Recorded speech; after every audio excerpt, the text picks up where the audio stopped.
helps it improve fuel economy. Now it's going to start at around $28,000, which puts it in direct competition with models like the Chevy Traverse, Honda Pilot, and Toyota Highlander when it goes on sale this winter. Despite the move to a unibody platform, the Explorer retains the upright traditional look of an SUV, and it carries over some familiar Explorer design cues like this forward swept C-pillar and this blacked out D-pillar. One design cue I'm not really keen on is this rear taillights. They're LEDs, but they extend into the side of the vehicle, but they stop abruptly at the tailgate. Something that wrapped more into the liftgate I think would be a little better looking. But the Explorer's front end has a whole new design that's dominated by a large grille that looks like it's been inspired by the one on the Ford Taurus. The Explorer engine choices have shifted from a V6 or a V8 to a V6 or a 4-cylinder. Now, all these engines team with a 6-speed automatic in the new Explorer, and even though fuel economy figures haven't been released yet, Ford expects the 290 horsepower V6 to get 20% better gas mileage than the outgoing V6, and the 237 horsepower turbocharged 4-cylinder to get 30% better fuel economy. And that should result in combined fuel economy of around 20 miles per gallon or 23 miles per gallon respectively.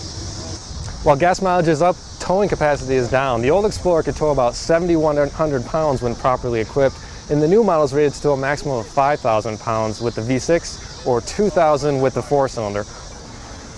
One nice feature you can get on the Explorer though is an available backup camera that you can zoom in to focus it on a hitch when backing up to a trailer.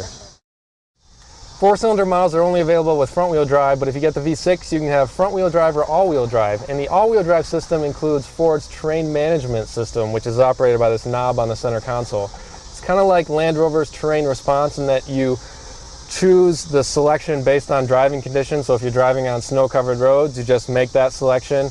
And then the car adjusts things like shift points, throttle response to accommodate those conditions.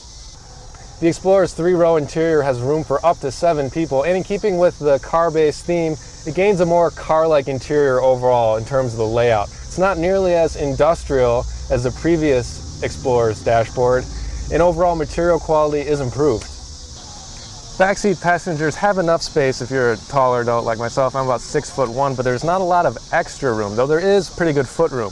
One of the nice features that the Explorer is going to offer is an optional inflatable rear seat belt, and that's designed to spread crash forces across a wider portion of your chest during an impact.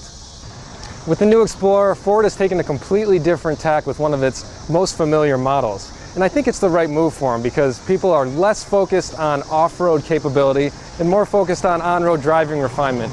And that's the thing this model promises to offer when it goes on